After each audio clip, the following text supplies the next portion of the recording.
Dada!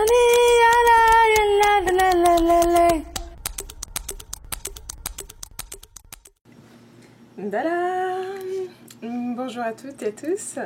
Je voulais partager avec vous la réponse à une question qui m'est posée assez souvent, notamment suite à ma vidéo sur les secrets sur la manifestation que je rajouterai ici, si vous ne l'avez pas déjà vu.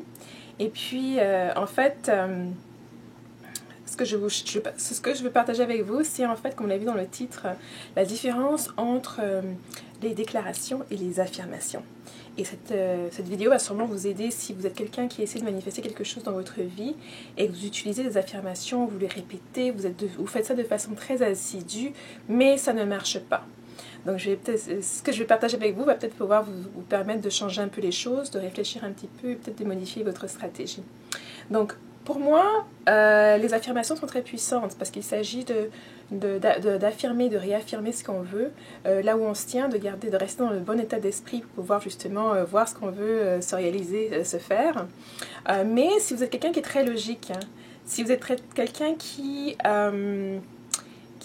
utilise beaucoup son sens de la logique en général, c'est-à-dire que vous avez une certaine façon de procéder, vous avez dû utiliser cette façon-là depuis très longtemps, il est possible que les affirmations ne marchent pas du tout pour vous. Donc je vais vous donner un exemple. Lorsqu'on veut, par exemple, amener plus d'abondance, amener plus de richesse dans notre vie, de richesse matérielle, par exemple, on peut dire, par exemple, on peut se dire « je suis riche, je suis pleine de prospérité, d'abondance, j'attire l'abondance et je suis riche ». Maintenant, ce genre d'affirmation, si vous êtes quelqu'un qui est logique, votre subconscient, votre esprit va se dire, votre cerveau va, à chaque fois que vous allez répéter « je suis riche, j'attire l'abondance », votre cerveau va se dire « non, on a des problèmes d'argent et ça ne marche pas ». Non, on a des problèmes de fonds. Et à chaque fois que vous direz « je suis riche », votre cerveau vous dira « non, on ne l'est pas ». Et donc en fait, ça va jouer un rôle de sabotage dans ce que vous essayez de manifester. Donc, moi, je vous conseillerais d'utiliser ce qu'on appelle les déclarations. Les déclarations, c'est à mi-chemin de l'affirmation. Au lieu d'affirmer des choses qui ne sont pas encore réelles, qui ne sont pas encore arrivées, on va affirmer, en fait, être sur le chemin en utilisant des déclarations. On va déclarer des choses qu'on est en train de faire, le cheminement qu'on est en train de prendre. Donc, dans l'exemple de dire « je suis riche », et le cerveau va venir dire « non, on n'est pas riche du tout ». Avec la déclaration, on peut dire « je suis de plus en plus riche »,« je m'enrichis chaque jour ». Ou je diminue mes dettes chaque jour.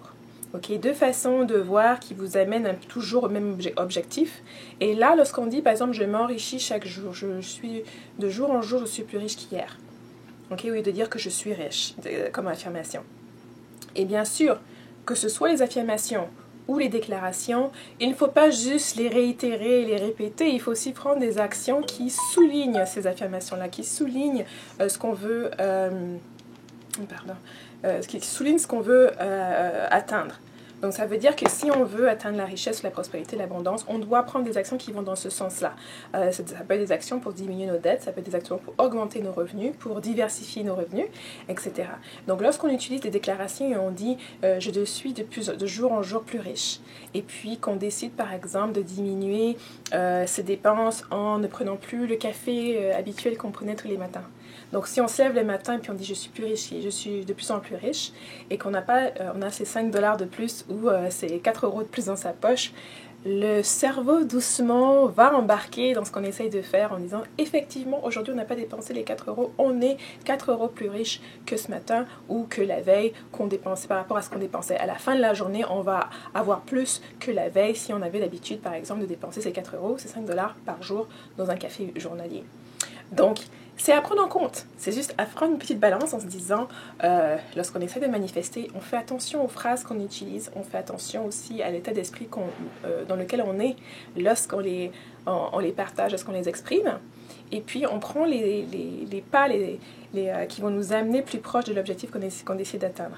Pareil pour une relation, si on veut manifester son partenaire, on va commencer à se projeter dans une ambiance, dans un état d'esprit où il y a de la place pour cette personne-là pour qu'elle puisse arriver.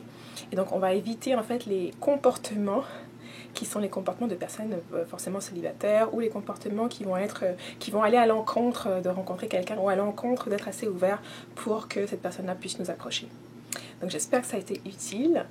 Et puis bien sûr, je suis sûre que vous pouvez trouver une tonne d'informations supplémentaires sur les affirmations ou les déclarations et que ça va vous aider dans votre parcours. Merci d'avoir été avec moi et à la prochaine vidéo. Bye bye.